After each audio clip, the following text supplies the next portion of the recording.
Buenas noches, jóvenes. Me confirman si me escuchan, por favor.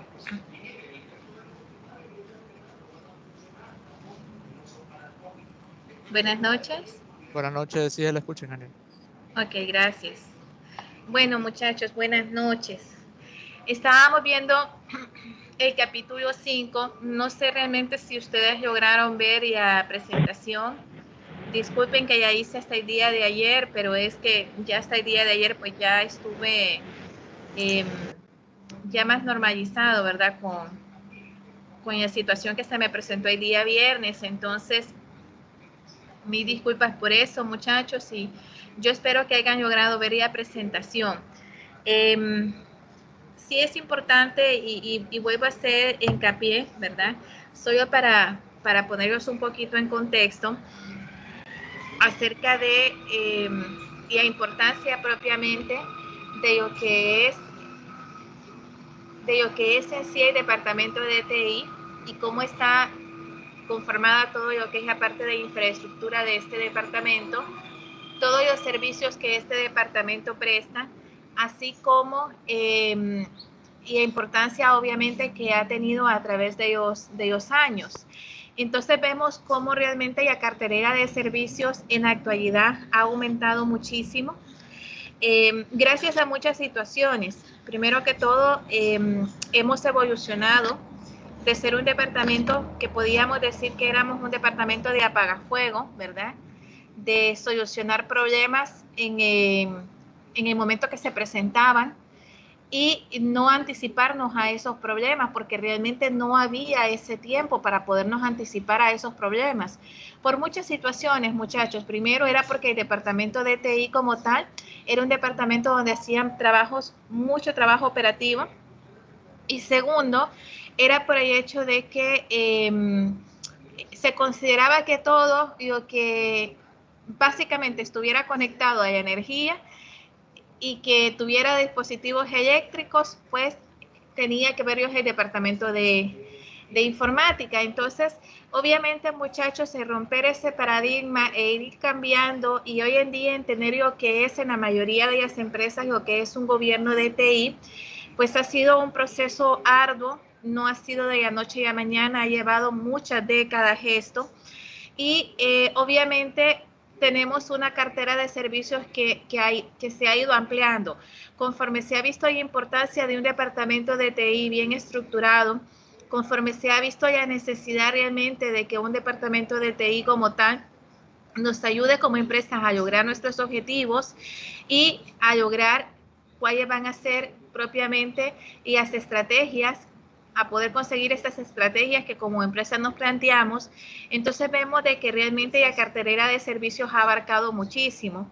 Tenemos servicios como habíamos visto en las plataformas computacionales. Hoy en día hablamos de que tenemos diferentes, podríamos decir, diferentes plataformas desde las que un usuario se puede conectar a nuestros sistemas. Ya no solo hablamos de sistemas propiamente o podríamos decir sistemas que son de escritorio como tal, sino que hablamos también de los sistemas web, hablamos propiamente también de las diferentes conexiones que podemos tener, ¿verdad? Y de todos los equipos desde los cuales se pueden conectar a nuestra red. Ya no solo computadoras de escritorio o portátiles, sino desde una tablet, desde una iPad, desde un teléfono celular. Y por otro lado, también hemos evolucionado en cuanto al servicio. Entonces, ¿cómo vamos a dar esa asistencia remota siempre cuidando la seguridad propiamente de la empresa? Entonces vemos cómo las plataformas computacionales hoy en día tenemos en una empresa pues diferentes tipos de plataformas que están interaccionándose entre sí y de las cuales pues nosotros tenemos que tener mucho cuidado. Tenemos también, y aparte de servicios de software, de aplicaciones y herramientas, como departamento también somos los encargados precisamente de esta parte, de ver lo que son todo lo que son los servicios de software, todo lo que son tanto sistemas operativos como las diferentes aplicaciones. Recordemos que los sistemas de información al final, sea que sean un ERP, sea que sean un CRM, sea que sea otro tipo de sistemas, igual son aplicaciones que al final se instala sobre un sistema operativo. Entonces, en este sentido, muchachos, pues también tenemos que ver que hoy en día no estamos casados con una marca, con un tipo de sistema operativo, sino que también en nuestras empresas podemos tener bastante diversificación en cuanto a lo que son los diferentes sistemas operativos y las aplicaciones que se utilizan.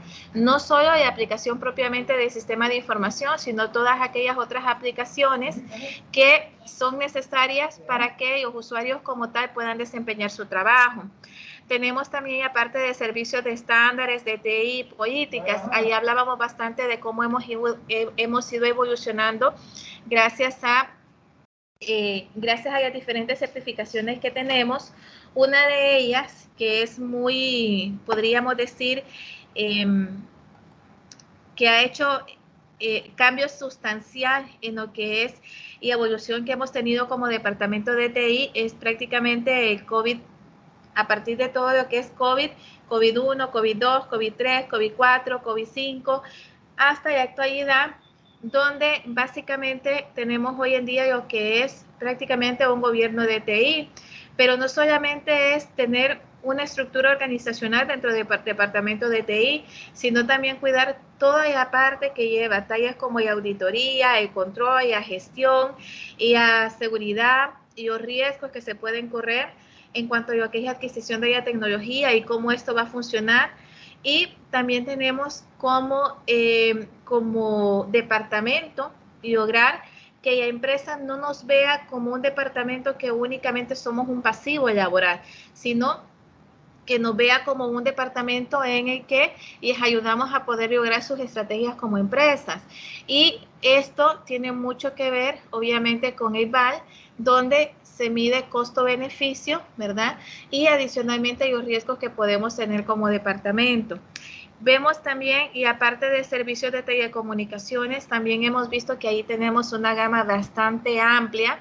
En la parte de telecomunicaciones no solamente vemos cómo se van a conectar, por ejemplo, estas empresas con sus proveedores, incluso hasta con sus clientes, ¿verdad? Vemos muchas compañías donde hoy en día tienen una plataforma web donde los mismos clientes podemos ingresar a ellas, podemos tener acceso a nuestra información, podemos hacer transacciones, incluso podemos hacer compras en línea y todo esto se va almacenando nuestra información en la base de datos y esto es muy importante que lo tengamos en cuenta, ¿verdad? ¿Cómo se conectan? ¿Cómo vamos a lograr la seguridad al momento de que los clientes se puedan conectar a nuestra base de datos, al momento de que puedan tener acceso? Recordemos que hasta cierto punto estamos dejando una puerta abierta en esto. Entonces, toda la parte de telecomunicaciones, ¿cómo la vamos a manejar? Si por medio de un canal dedicado, si vamos a tener VPNs, ¿de qué manera vamos a manejar esto? Tiene que ver mucho también con la parte de los servicios de telecomunicaciones. Y aparte de servicios de administraciones físicas, muchachos, pues hablamos propiamente de todo lo que es infraestructura como tal, ¿verdad? Y los tipos de cableado que vamos a utilizar en la empresa.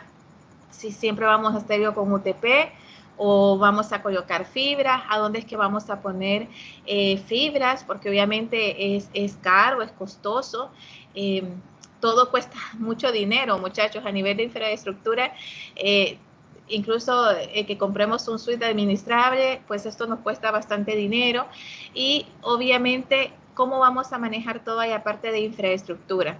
En cuanto a los servicios de educación, tocábamos también en la videoconferencia anterior que es una parte fundamental en el sentido de que tenemos que estar en constante capacitación a los usuarios.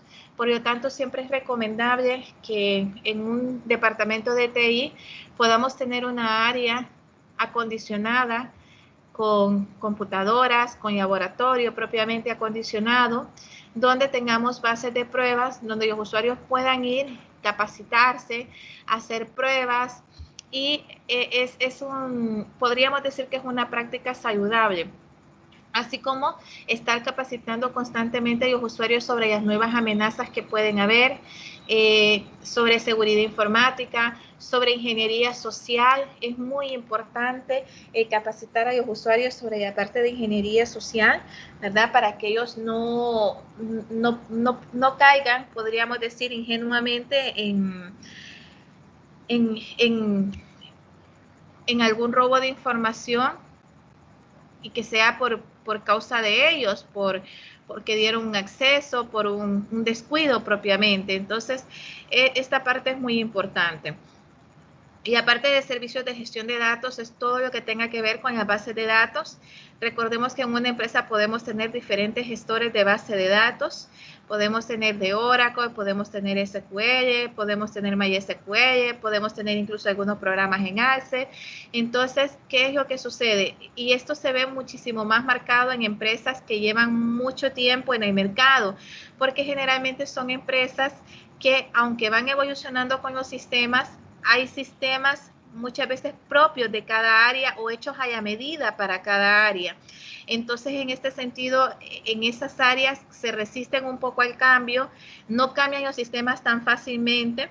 Entonces, en este sentido, hay empresas donde tienen su sistema propiamente que usa la mayoría de sus departamentos, pero también manejan alternos otros sistemas para otros departamentos y al final lo que hacen es unas interfaz para poderse conectar entre esos sistemas. Entonces, ¿qué es lo que significa? Que para el administrador de base de datos se incrementa bastante el trabajo que puede tener en cuanto a lo que es la gestión de los datos. Tenemos la parte de servicios de gestión de TI que planean el desarrollo de la infraestructura.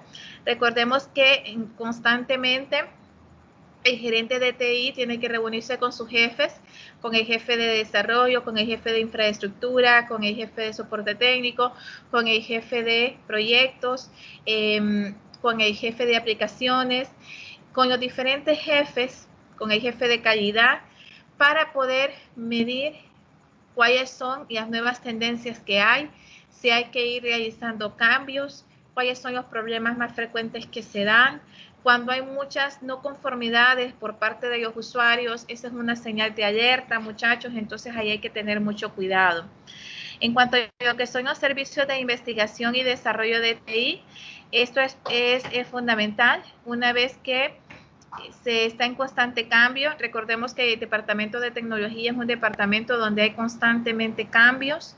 No hablamos de personal, sino de tecnología, donde cuando compramos un equipo, por su naturaleza y por lo caro que es, pues tenemos que garantizar que este equipo tenga una escalabilidad, al menos por 5 años, que la empresa pueda estar tranquilo con esa compra que realizó, ¿verdad? Entonces, esto requiere también tener un área que esté en constante investigación, estén también en conjunto con el departamento de desarrollo para desarrollar nuevas aplicaciones o mejoras, ¿verdad? Recordemos, muchachos, que hay muchos cambios que aparecen de la noche a la mañana y muchos cambios que también son tendencias dependiendo del país donde estamos, ¿verdad? Vimos como básicamente en el 2009, no, disculpe, en 2015 aproximadamente, hubo un cambio en cuanto a lo que fue, el SAR, donde obviamente pedía que todas las facturas tuvieran lo que era el CAI. Entonces, a nivel nacional, todas las empresas pequeñas, medianas y grandes tuvieron que hacer cambios en sus sistemas de información. Y obviamente algunas empresas que estaban bien organizadas, que a nivel del departamento de TI tenían una gobernanza bien marcada, pues tuvieron una transición muchísimo más sencilla que aquellas empresas donde obviamente no tenían tan estructurado un departamento como debería de ser, ¿verdad? Entonces, esto es muy importante que lo tengamos en cuenta. Tal y como yo les mencionaba, muchachos, esa evolución como tal no fue de la noche a la mañana. Si retrocedemos un poco en el tiempo, vemos que hubieron muchísimos cambios que podríamos decir que hace 20 o 30 años pues todavía no estaban totalmente contemplados. Hablamos de un departamento de IT donde pues obviamente en sus inicios tenían computadoras que abarcaban básicamente toda una habitación, en el caso de Just My Friend, y que aparte de eso, el conocimiento tenía que ser un conocimiento bien técnico, bien específico, es decir, no todos los usuarios, o mejor dicho, los usuarios normales, pues no podían manejar estos equipos. Por lo tanto, esto abrió paso a que hubiera bastante centralización en cuanto a lo que era el departamento de informática, o el departamento de sistematización, o el departamento de TI, se conoce de muchas maneras, pero al final es un departamento de TI. ¿Y qué es lo que sucedía? Bueno, había mucha centralización, había muchos trabajos operativos que ellos hacía el departamento, incluso contrataban digitadores, personas, operadores especializados en la parte de sistemas, que se encargaban de introducir información, y esto lo hacía y estaba encargado el departamento de TI. Entonces, ¿qué sucedía ahí? Pues mucha centralización, y la gerencia de sistemas o la jefatura de sistemas prácticamente era multiuso en todos los sentidos. Cualquier problema que pudiera haber, tuviera que ver o no con la tecnología, de igual manera recaía sobre el departamento de sistemas, precisamente porque ahí era donde se introducía la mayor parte de la información, por el tipo de equipo que se tenía, ¿verdad? Aparte de eso, había una marcada tendencia a las empresas a que compraran o a que se casaran prácticamente con una marca, ¿verdad?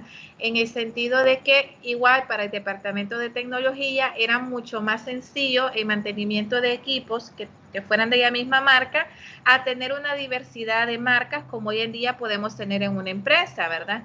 Venían y decían, bueno, no, vamos a comprar solo computadoras Dell, o vamos a comprar solo computadoras IBM, o vamos a comprar solo computadoras Compaq.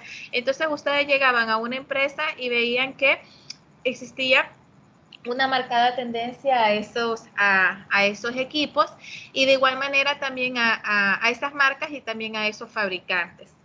Y luego fuimos avanzando con las computadoras personales.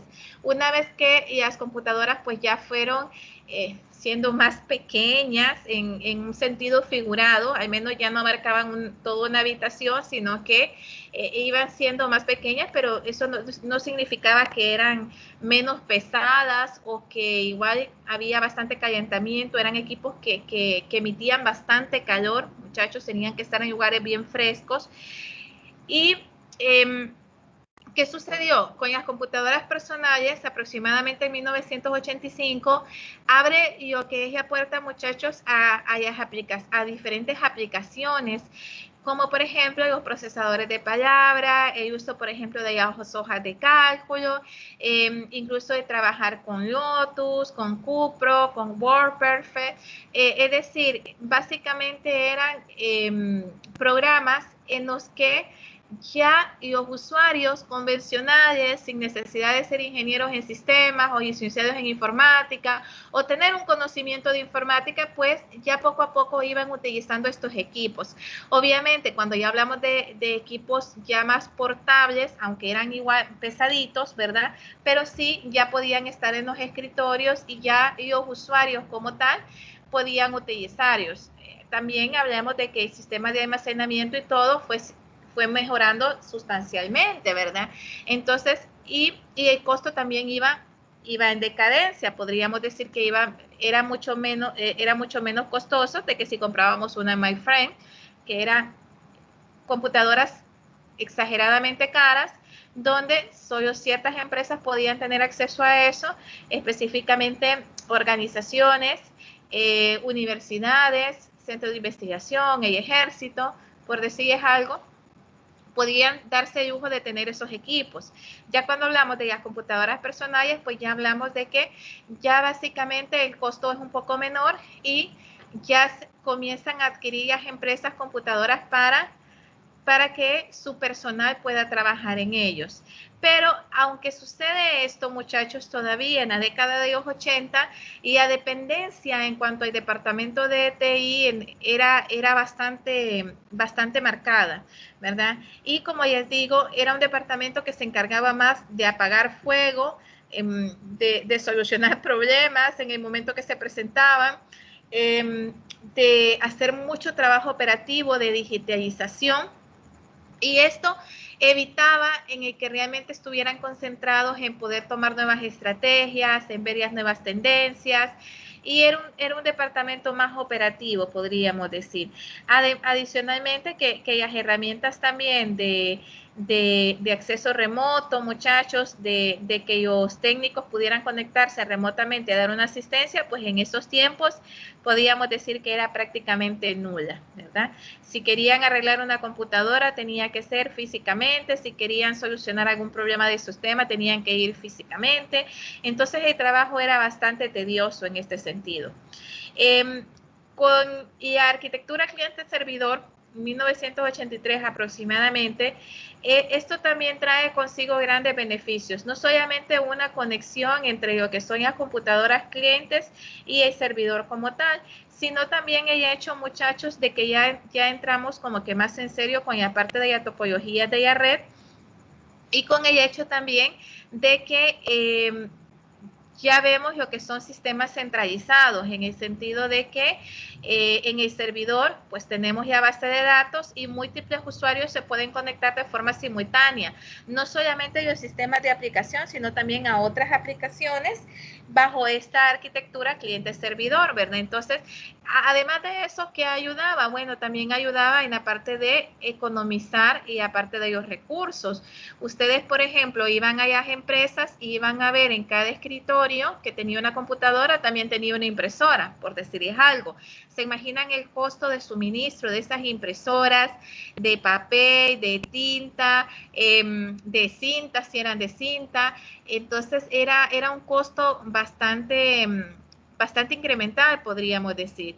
Entonces, ¿qué pasa? Con la parte de arquitectura cliente-servidor también abre la puerta a poder compartir recursos, ¿verdad? Es decir, poder compartir las impresoras, ya en un departamento ya no tener una impresora por cada computadora, sino tener una impresora para todo el departamento, o un escáner para todo el departamento. Entonces, ¿qué pasaba? Que se iban optimizando lo que era la parte de los recursos de almacenamiento, y también el hecho de que podían trabajar, compartir los archivos y no necesariamente utilizar un disquete, ¿verdad? Porque en ese tiempo hablábamos de disquete. También se ve una marcada tendencia a utilizar la red Novell, y obviamente hay un bastante impacto en la utilización de los sistemas operativos Windows, ¿verdad? Entonces, obviamente Microsoft ha hecho una buena campaña, podríamos decir, de mercado, y la mayoría de las empresas, ustedes van y sus sistemas operativos son Windows, ¿verdad? Hay muy pocas empresas que se arriesgaron o apostaron por sistemas operativos open source, no diríamos gratuitos, porque nada es gratis en esta vida, muchachos, pero sí por sistemas operativos open source, ¿verdad?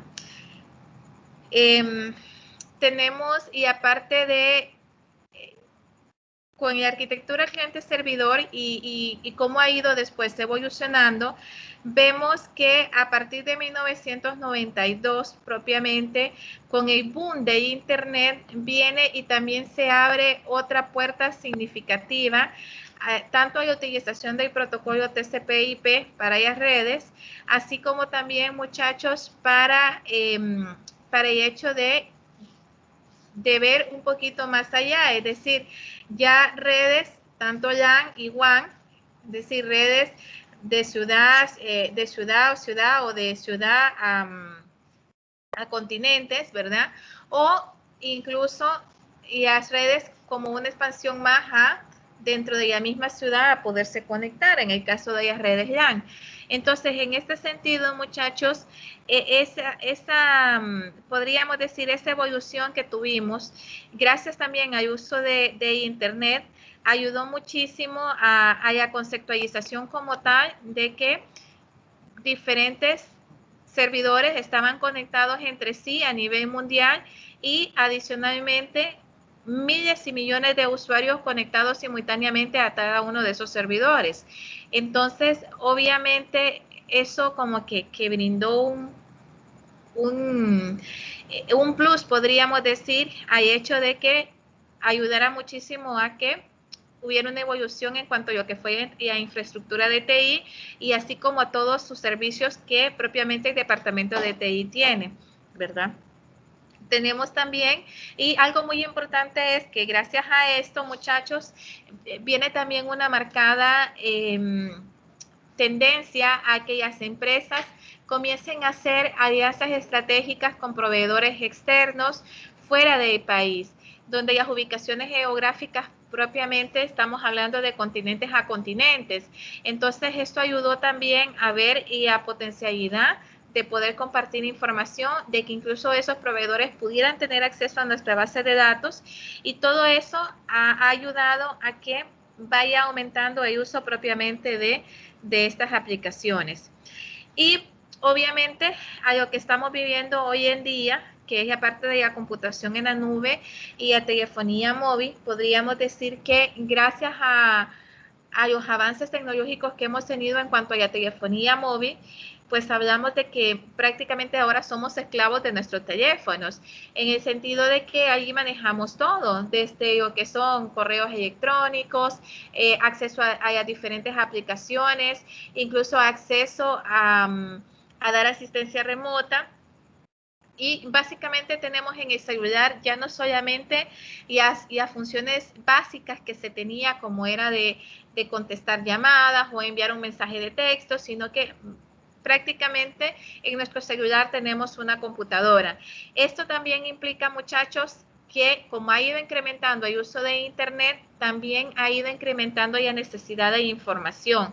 Ya el hecho de andar pues información en una memoria o en un disco externo, poco a poco ha estado, podríamos decir, pasando de moda, en el sentido de que, bueno, ahora los gerentes lo que hacen es, se conectan desde el hotel o desde donde estén y pueden tener acceso a la información de ellos. Entonces, esa portabilidad de información ha ayudado a que las personas y las empresas como tal se inclinen muchísimo a lo que es el almacenamiento en la nube. Ahora, ¿por qué ha sido una parte fundamental en la evolución de la infraestructura de TI?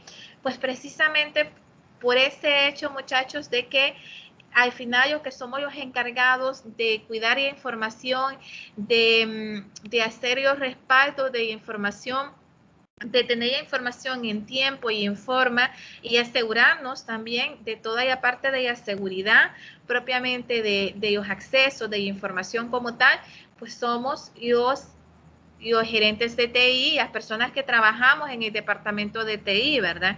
Entonces, esto ha ayudado a que la gama, podríamos decir, de servicios que brindamos en el departamento de TI ahora también se expandan, ¿verdad? Porque eso significa cómo vamos a cuidar o cómo vamos a garantizar la trazabilidad de información, cómo vamos a garantizar que esa información no caiga en manos inadecuadas, y todo eso es una responsabilidad directa del departamento de TI.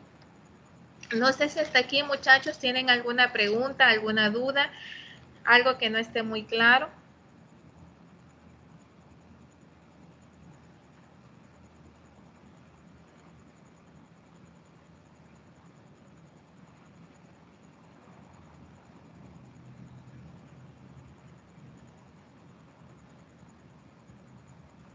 ¿Todo claro, jóvenes?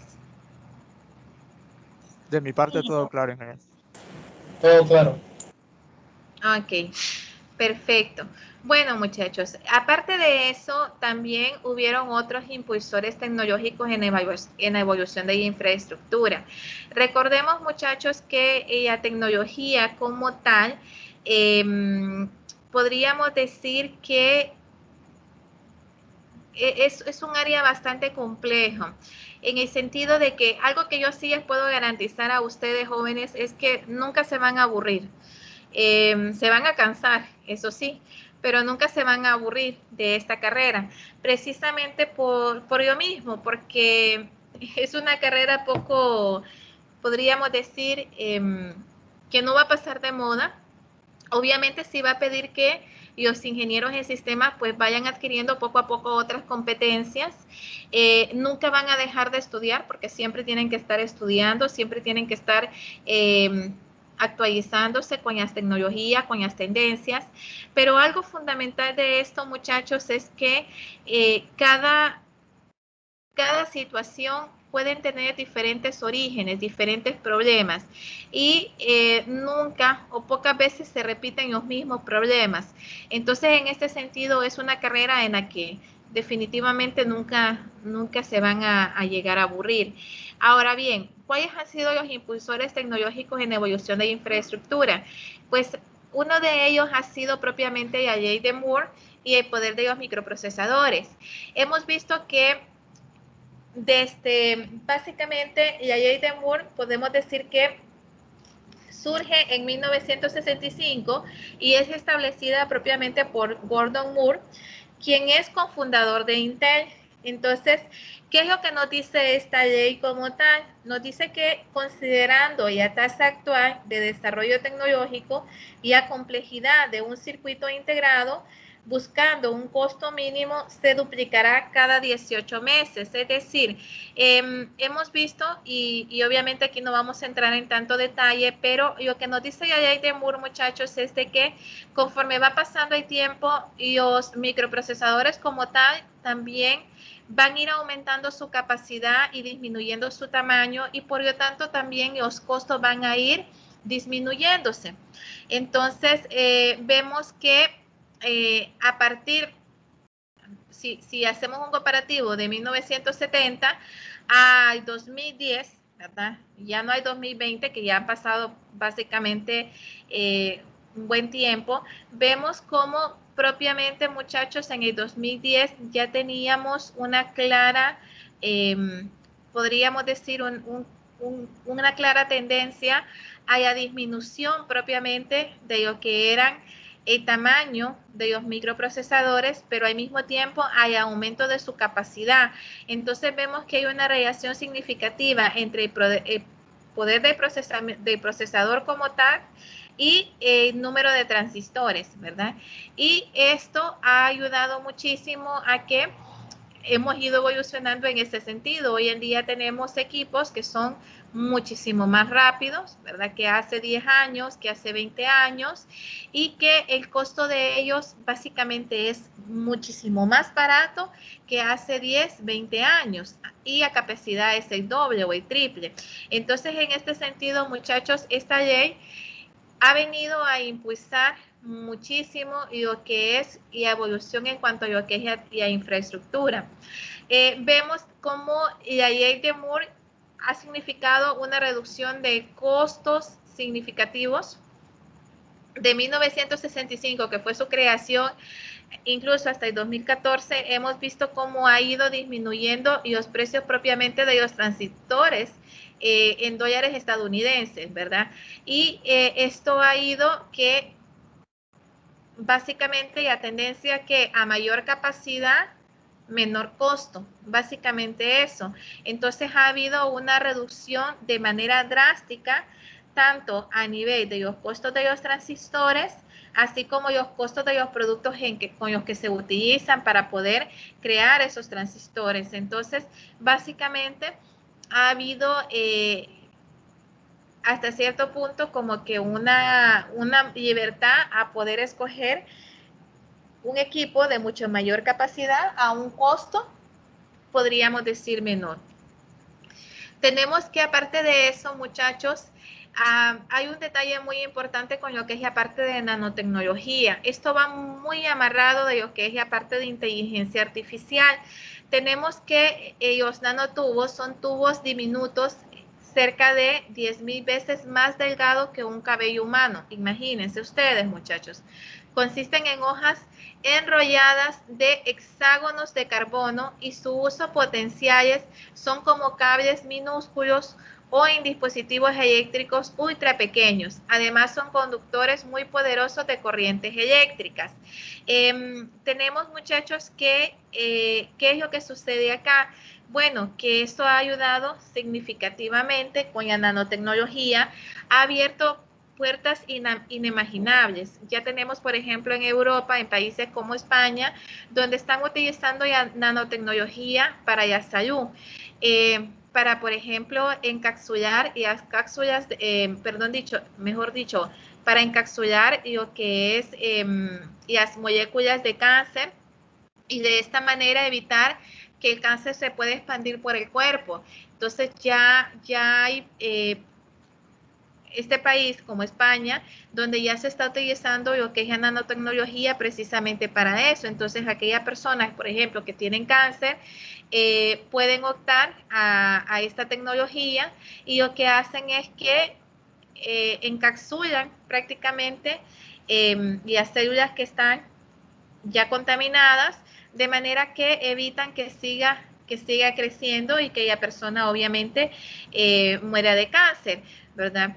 Entonces, son avances todavía en pañales, muchachos, pero sí lo importante es saber que ya hay países donde están utilizando lo que es la nanotecnología.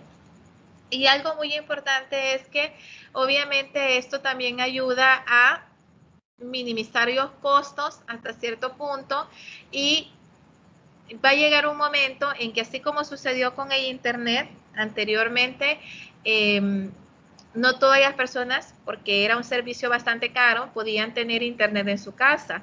Hoy en día, pues hablamos de que prácticamente todas las personas, independientemente del estatus social que tengan, pueden tener acceso a internet. Entonces, eso mismo en un futuro, esperemos que cercano, o va a suceder con lo que es la parte de la nanotecnología. Pero así como ya se está utilizando para la parte de salud, muchachos, para obviamente estas células cancerinas, pues también no descartamos que se van a utilizar para las diferentes áreas de las empresas. Por eso decimos que los usos de los átomos y moléculas individuales para crear chips de computadoras y otros dispositivos que son miles de veces más pequeños. Es decir, gracias también a esa nanotecnología ha ayudado muchísimo a que aparte de los microprocesadores también, pues sean más pequeños, menos costosos y de mayor capacidad. Tenemos también, aparte de la ley de almacenamiento masivo, de almacenamiento digital masivo, que esto lo que dice es que cada año, obviamente esto se duplica, ha habido podríamos decir, muchachos, ha habido una disminución significativa en lo que es, y aparte del costo de almacenamiento, incluso el almacenamiento en la nube. Vemos que nosotros como usuarios particulares tenemos acceso a poder almacenar información en la nube y sin necesidad de comprar, obviamente, o de gastar en comprar un espacio de almacenamiento. Si ya queremos almacenar más información, entonces ahí sí tenemos que invertir en esto. Pero ¿qué significa esto? Que al menos 5 megas pues tenemos disponibles para poder almacenar en la nube. ¿Qué nos dice esto? Desde que se utilizó el primer dispositivo de almacenamiento magnético en 1955, el costo de almacenamiento que puede comprar $1 se ha incrementado de manera exponencial, a la vez que la cantidad de almacenamiento digital por cada $1 gastado se ha duplicado cada 15 meses en promedio. Los servicios de almacenamiento en la nube ofrecen 100 GB de almacenamientos por cerca de $1. Y hoy en día incluso está muchísimo más barato de $1. Recuerden que esta información es aproximadamente hasta el 2004. Pero si vemos hoy en día, no solamente tenemos almacenamiento gratuito para los usuarios, sino también, bueno, gratuitos entre comillas, muchachos, sino también el costo de almacenamiento como tal ha ido disminuyendo. Ustedes antes, por ejemplo, compraban una computadora y de repente esa computadora, ¿qué les puedo decir? Tenían un disco de 250 y ¿qué sucedía? Que lo más que podían almacenar era algo significativo, es decir, tenían su sistema operativo, tenían algunas aplicaciones, pero si ya querían seguir almacenando, pues tenían que optar por o comprar un disco externo o borrar información o grabar información en otro sitio. Pero el sentido es que hoy en día, muchachos, pues ya no necesitamos eso, ¿verdad? Entonces, ya básicamente la información como tal ya podemos almacenar en la nube y la disponibilidad de almacenamiento prácticamente es infinita, en el sentido de que conforme paguemos, pues podemos tener acceso a ir almacenando información y tener la disponibilidad de esa información en tiempo real desde donde estemos, obviamente siempre contando con el servicio de internet. Tenemos que también, en cuanto al futuro de almacenamiento de los discos duros, también hemos visto cómo estos han ido, podríamos decir, aumentando, en el sentido de que hoy en día, pues incluso tenemos discos duros de 100 terabytes de capacidad e incluso de más terabytes de capacidad. Para poder conseguirlo, obviamente la tecnología ha tenido que ir cambiando. Uno de los puntos fundamentales es la tecnología Hermer, y la cual, pues obviamente, su traducción en español son prácticamente grabaciones magnéticas asistidas por calor. ¿Y qué es lo que ha permitido esto? Bueno, una densidad de almacenamiento de hasta 10 terabytes por pulgada cuadrada. Y para esto ha venido a aumentar propiamente la capacidad de almacenamiento básicamente por pulgada cuadrada, y ha ayudado significativamente a que también a disminución de los costos en cuanto al almacenamiento de información. Hace 30 años, comprar una cinta magnética para poder grabar era un costo bastante elevado. Hoy en día hablamos de que, pues, y la capacidad de almacenamiento, podríamos decir que se ha triplicado, duplicado, y esto ha ayudado muchísimo a que evolucione la parte propiamente de almacenamiento de información como tal, ¿verdad? Y también ha aumentado la capacidad de requerimiento. Ya los usuarios obviamente ya quieren tener disponibilidad de su información y almacenar todo tipo de información sin tener que recurrir a otros medios, ¿verdad? Entonces esto es muy importante, esta parte de almacenamiento digital. Hablábamos igual de cómo esta tecnología Hermer pues ha ayudado significativamente en este sentido. Podemos decir que los discos duros Herm contarán con una nueva arquitectura, requiriendo nuevos medios, rediseños por completos, y a cabeza de lectura, escritura con un láser, así como los traductores de campos cercanos, especial a las ópticas NFT, y un número de otros componentes no utilizados o producidos en masa como los tenemos hoy en día. Entonces, ¿qué es lo que sucede, muchachos? Esta tecnología como tal no es que es nueva. Si nosotros vemos, incluso en 1954, es cuando inicia propiamente los principios de grabación magnética asistida por calor. Sin embargo, y esto fue por IBM, y lo que sucede es que ha habido una renovación en cuanto a esta tecnología, y obviamente vemos que los usuarios como tal requieren más capacidad de almacenamiento. Incluso, y las bases de datos hoy en día no son nada que ver con el tamaño de las bases de datos de hace 30, 40 años, ¿verdad? Y recordemos que esto tiene un sentido bastante lógico, porque hace 30, 40 años, pues, cada departamento, podía decir, era como isla, y tenían diferentes sistemitas que ayudaban propiamente a llevar una, podríamos decir, una semi-sistematización como tal, una parte más manual que sistemática.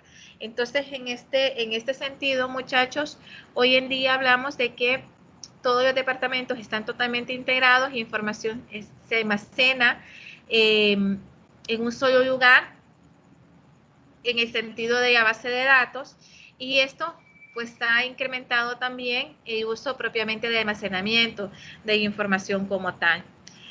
Tenemos también la ley de Metcalfe y economía de la red.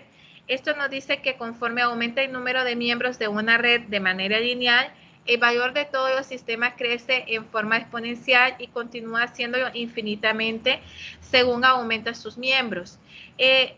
Ha habido esto, lo que nos también ha habido una disminución en cuanto a los costos.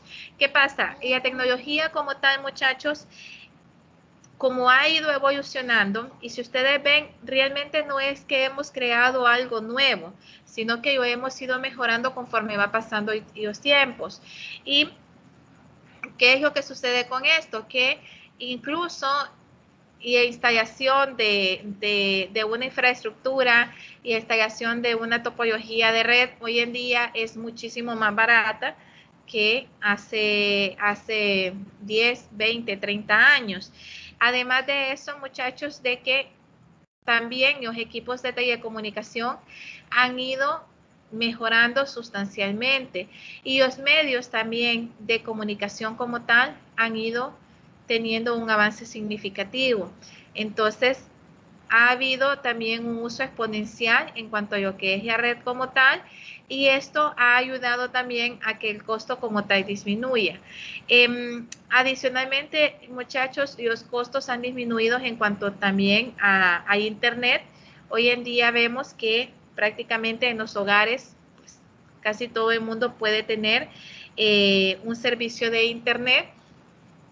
Igual vemos que en cuanto a la telefonía móvil, la mayoría de los usuarios tienen datos, y también vemos como en las empresas o en los lugares donde nosotros vayamos, también ofrecen el servicio de Internet gratuito. Entonces, ha habido una reducción en los costos de comunicación y esto ha ayudado también al crecimiento exponencial. Es decir, todos esos factores que hemos visto, muchachos, desde la ley de Moore, y aparte de nanotecnología y cómo esto nos ha venido a ayudar también y aparte de almacenamiento de información, como también a nivel de los discos duros hemos ido evolucionando en cuanto a lo que es su infraestructura, de manera que nos permite almacenar por pulgada más información que antes, y hoy en día pues tenemos capacidades en los discos que hace 15, 20 años eran inimaginables. Entonces, adicionalmente a eso, hemos visto cómo, y aparte de comunicaciones e Internet, pues ha disminuido sus costos, y esto ha hecho de que cada vez tengamos más consumidores. No nos equivoquemos en algo, no quiere decir que el trabajo de infraestructura, el trabajo de TI es menor, no, nada que ver. Lo que sucede es que hemos sido básicamente también nosotros, podríamos decir, hemos ido teniendo una metamorfosis en el sentido de que como departamento también hemos ido cambiando, hemos ido nuestros servicios ampliándolos en base a todas las demandas que hoy en día tenemos. Tenemos usuarios donde ya son usuarios que saben manejar muy bien las computadoras, que saben manejar muy bien la tecnología, que no son ingenieros en sistemas, no son informáticos, pero que muchas veces saben manejar mejor la tecnología que nosotros, que somos informáticos. Y esto, jóvenes, pues ha incrementado sustancialmente el hecho de que nosotros como informáticos tengamos básicamente nuestra cartera de servicios más amplia, pero al mismo tiempo también ha incrementado bastante el trabajo que tenemos. Uno de los mayores engaños que podríamos decir que tenemos es ese hecho, que tenemos todo sistematizado. Sin embargo, el hecho que tengamos todo sistematizado no quiere decir que tengamos que prescindir de recurso humano, de las personas que tienen que estar en el departamento de TI. Ahora, que también han ido teniendo, podríamos decir, un papel bastante participativo, y aparte de los outsourcing y de estas empresas de outsourcing, pues eso también, muchachos, eso es innegable, porque como hemos visto, la tecnología va avanzando significativamente. Hemos visto cuáles han sido los impulsores prácticamente de esos avances tecnológicos, pero al mismo tiempo también el cuidado y la potencialidad que debemos de tener, es decir, también de tener un departamento de infraestructura de TI, como lo hemos mencionado ahorita, el costo es bastante alto y eso significa tener bastante personal en ese departamento. Por lo tanto, hay muchas empresas que han optado por tener ciertos servicios de TI, tenerlos como outsourcing, ¿verdad? Y esto obviamente para poder disminuir el pasivo y todo lo que son los gastos propiamente que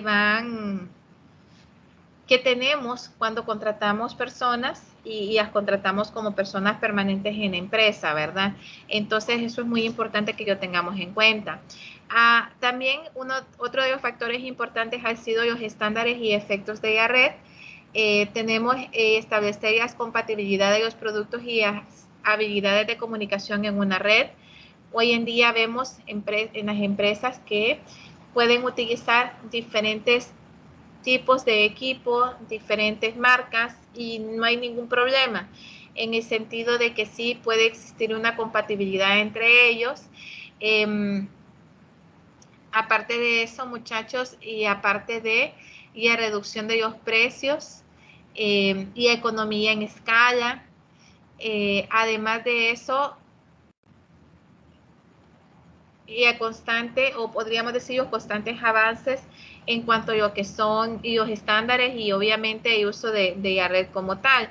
Entonces, esto, muchachos, ha ayudado significativamente a impulsar propiamente la tecnología en la evolución de la infraestructura.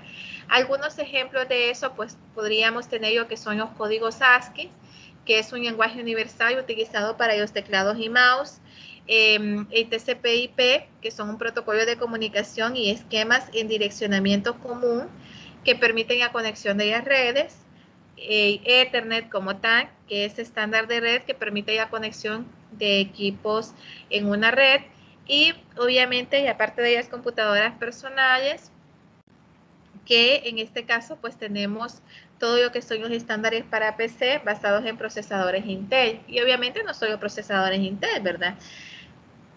Hasta aquí, jóvenes, ¿tienen alguna pregunta, alguna duda? Por mi parte no, ingeniera. Ok. Bueno, vamos a entrar a un tema que es bastante... ¿Oye?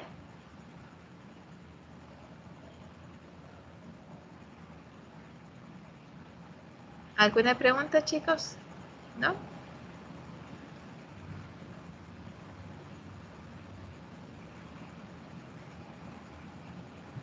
Todo claro. Todo bien. Ok. Bueno, muchachos, entonces tenemos que la infraestructura de TI se compone de elementos como son software, hardware, redes, instalaciones y todo lo que se requiere para el desarrollo, para controlar, para manipular y para dar soporte a los servicios que ofrece el departamento de TI. Ya en las primeras partes del capítulo 5 hemos visto básicamente eso. Ahora, cuando nosotros hablamos de un ecosistema, hablamos propiamente de que todos esos elementos tienen que relacionarse entre sí, convivir y prácticamente estar unidos, ¿sí? Entonces, en este sentido, todos los elementos como tal, así como el ecosistema natural, tienen que básicamente convivir de una manera armoniosa. Pero ¿qué sucede si uno de ellos no tenemos? Bueno, si nos hace falta alguno de ellos, pues definitivamente no vamos a poder, podríamos decir, lograr nuestro cometido como empresas. En este sentido, muchachos, haciendo un pequeño análisis de estos ecosistemas, vemos y las plataformas de internet, ¿sí? Ya vimos que en la plataforma de internet, pues obviamente podemos tener lo que es Apache, Unix, Cisco, Java, una variedad propiamente de plataformas de internet. En lo que son las plataformas de hardware, de computadoras, tenemos ya diferentes marcas que podemos tener equipos de IBM, Zoom, HP, Apple y también Linux. En lo que son propiamente plataformas de sistemas operativos, de igual manera podemos tener Windows, Unix, Linux, sistemas iOS y Google Chrome, ¿sí? En lo que son aplicaciones de software empresariales, pues ya vimos, podemos tener, por ejemplo, SAP, Oracle, Microsoft, entre otras. En lo que son redes de telecomunicaciones, tenemos todo lo que son ya parte de Windows Server, Linux, y a Red Nove, Cisco, Alcatel, AT&T, Verizon, por ejemplo. En lo que son consultores e integradores de sistemas, tenemos IBM, EDS, entre otros. Y en lo que son gestión y almacenamiento de datos, tenemos Oracle, SQL Server, MySQL Server, Cyber, entre otros. En pocas palabras, muchachos, ¿qué es lo que queremos decir en esto? Que tenemos plataformas de Internet por un lado, hardware y software por otro lado, y a diferentes aplicaciones que tenemos, redes de comunicaciones, tenemos todo lo que es ya parte de integradores de los sistemas, tenemos ya parte de ellos gestiones de almacenamiento de bases de datos. Todos estos, muchachos, como tal, son 7 componentes principales que se deben de coordinar para proveer a las empresas una infraestructura de TI efectiva. Y sobre todo, muchachos, esto es muy importante. Si, por ejemplo, tenemos nuestra plataforma de hardware, tenemos lo que es nuestros sistemas operativos, tenemos lo que son las aplicaciones, tenemos una red de telecomunicaciones bien establecidas, pero no tenemos una buena gestión de almacenamiento o no tenemos plataformas de Internet, un sistema web, ¿verdad? Entonces, obviamente, desde ahí no tenemos un ecosistema de infraestructura. Entonces, estos 7 elementos, muchachos, son fundamentales. Y de estos 7 elementos se despliega prácticamente lo que son los servicios de TI que brindamos en la actualidad, que dependen mucho de las empresas, del tamaño de la empresa, de cuánto la empresa esté dispuesta a invertir, jóvenes, totalmente de acuerdo. Pero lo importante es que ustedes tienen que saber, es que podemos tener el mejor sistema de información implementado en nuestra empresa, pero si tenemos problemas con nuestra red, si tenemos problemas con nuestros equipos, si no tenemos personal capacitado, si tenemos problemas con nuestro internet, si tenemos problemas con nuestro almacenamiento de base de datos, entonces al final, aunque tengamos el mejor sistema del mundo, no va a funcionar bien y siempre vamos a tener problemas. Entonces, para que pueda haber podríamos decir, un balance, un ecosistema, necesitamos que todos esos 7 elementos estén funcionando de una forma adecuada, interactuando entre ellos mismos y que hasta cierto punto, pues nosotros como departamento de TI nos encarguemos de poder gestionar cada uno de esos diferentes elementos que conforman el ecosistema de infraestructura de TI y que son fundamentales para nosotros. Tenemos tendencias en cuanto a lo que son las plataformas de hardware, tenemos las plataformas digital móvil y emergente. En este caso, pues ya vimos, y aparte de telefonías inteligentes, computadoras, tallas como tipo tablets, iPad, y obviamente, muchachos, decíamos que en ese tiempo podrían llegar a ser los principales medios para acceder a la información empresarial. Hoy no decimos que podrían ser, decimos que sí son. Y que realmente son los que se utilizan para poder acceder a las diferentes aplicaciones o a información empresarial como tal. Tenemos la computación en malla, que es cuando conectamos varias computadoras separadas por límites geográficos en una sola red para crear unas supercomputadoras virtuales a través de software de control y asignación de recursos. En este sentido, pues también, muchachos, aquellas empresas que tienen diferentes sucursales, estas empresas como tal, pues básicamente comparten su información entre ellas, ¿verdad? Y es lo que sucede, por ejemplo, si por ponerles un ejemplo, Credomatic está, si no me equivoco, en todo Centroamérica. Donde ustedes vayan, muchachos, si van a Costa Rica, si van a Nicaragua, si van a El Salvador, donde ustedes vayan, y si ustedes tienen un préstamo, de igual manera ellos van a tener acceso a esa información. Entonces, ¿qué es lo que significa esto? Que la información hoy en día está totalmente integrada, no está desligada. Lo mismo sucede cuando, por ejemplo, tenemos una cuenta aquí o tenemos 2.000 empiras en nuestra cuenta de banco y queremos ir a Tegucigalpa y queremos retirar 5.000. No podemos. ¿Por qué? Y lo que tenemos disponible son 2.000 empiras.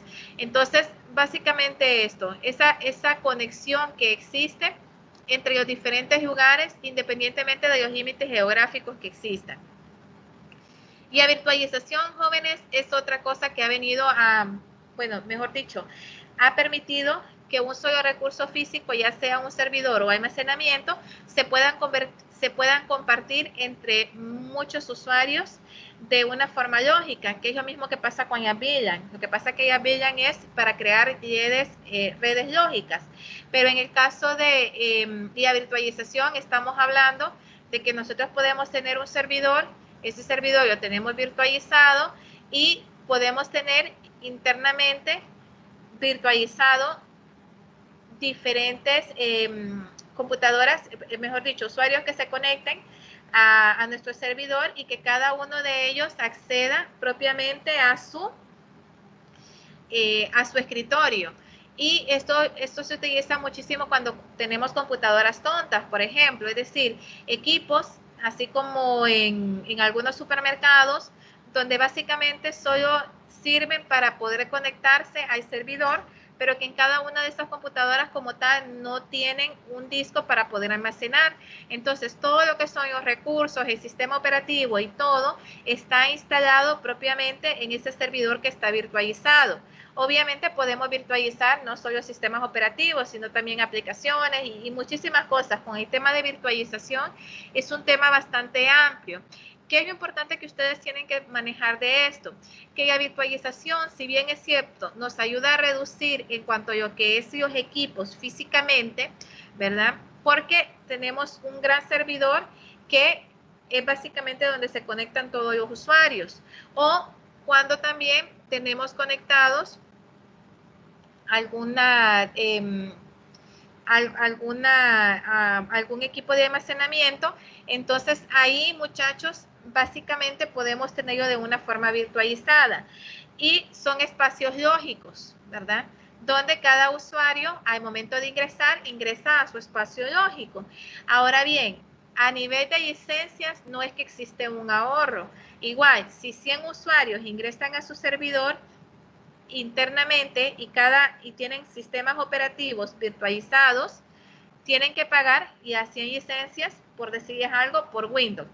Si es que tienen virtualizado todo lo que son las consolas para Windows. Si es igual pasa si van a utilizar, por ejemplo, Microsoft Office en esos escritorios virtualizados, de igual manera tienen que pagar licencia. ¿Es un costo menor? Sí, es un poco menor, pero solamente y aparte de el software para virtualización, muchachos, así como el equipo que tienen que tener para virtualización, es un costo significativo. Como ya digo, tiene varias ventajas en el sentido de que no tienen que tener equipos básicamente con mucha capacidad con los usuarios, porque recuerden que los usuarios, obviamente los recursos y todo, los adquieren o los toman propiamente del servidor, ¿verdad? Entonces, ahí el departamento de TI se libera bastante de lo que es la parte de soporte, porque estas computadoras tontas son computadoras que básicamente son, prácticamente el case está, podríamos decir, vacío, no tiene disco duro, no tiene memoria ni nada. Todo eso lo adquiere propiamente el servidor donde se conecte para la virtualización. En cuanto a la computación verde, muchachos, pues obviamente no podemos no podemos dejar por fuera, y aparte de la contaminación ambiental, ¿verdad? Yo ya comentaba a ustedes que hace 30, 40 años los equipos de cómputo no solamente eran pesados, sino también emitían bastante calor. Entonces tenían siempre que estar en lugares climatizados. Hoy en día ustedes tienen su computadora, tienen su portátil y no necesariamente tienen que tener aire acondicionado en sus casas, ¿verdad? Porque realmente emiten menos calor, ¿verdad? No calientan tanto. Entonces, ¿qué les quiero decir con esto? Que esto, el daño que se causó anteriormente fue bastante grande a lo que es toda la parte del ecosistema.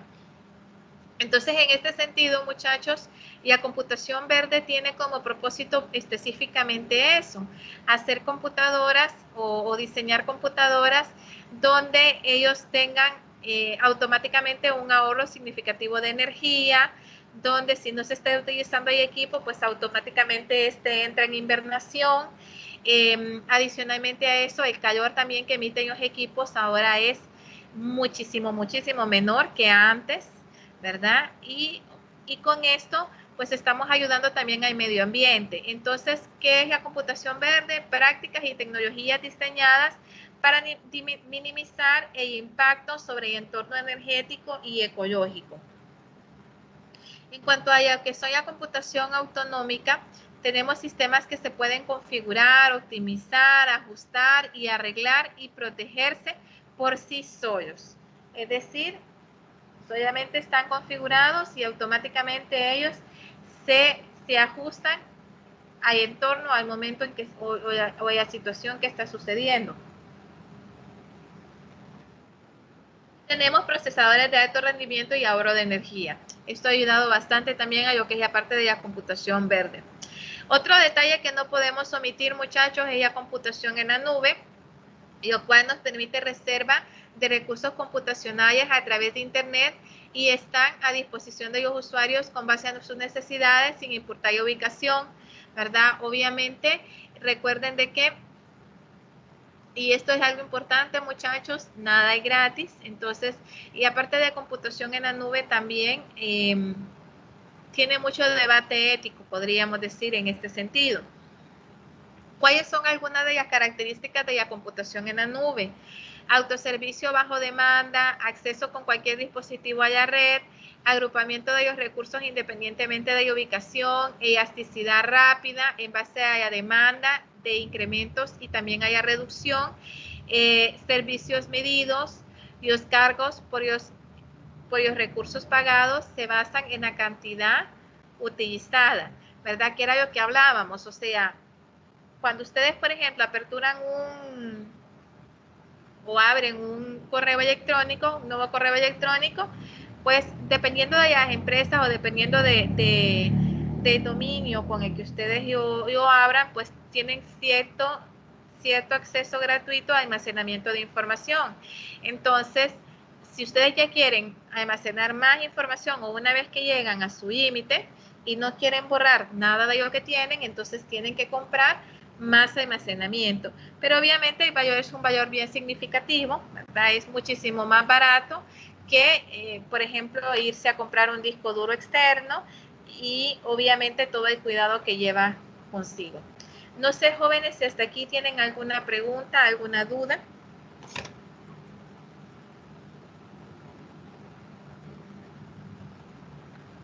¿Todo claro? Todo claro hasta el momento. Bueno, chicos, entonces con ustedes nos vamos a ver. Permítame, solo quiero descargar y asistencia. Con ustedes, muchachos, nos vamos a ver. Permítanme.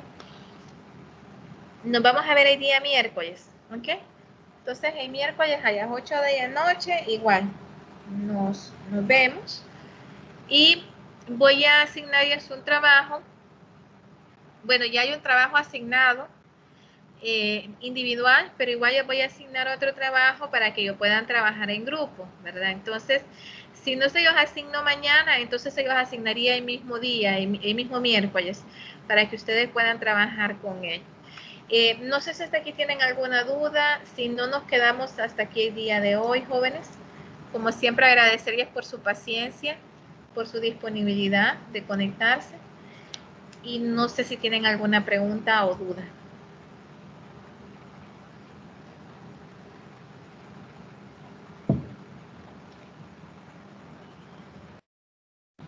Bueno, si no hay preguntas, entonces nos quedamos hasta aquí el día de hoy. Cuídense mucho. Por favor, tomen todas las medidas de precaución. Si salen, a cuidarse. Y si no, entonces mejor quédense en sus casitas tranquilitos, muchachos. Cuídense ustedes y su familia, ¿ok? Que tengan una feliz noche y nos volvemos a conectar el día miércoles. Gracias, igual, feliz noche.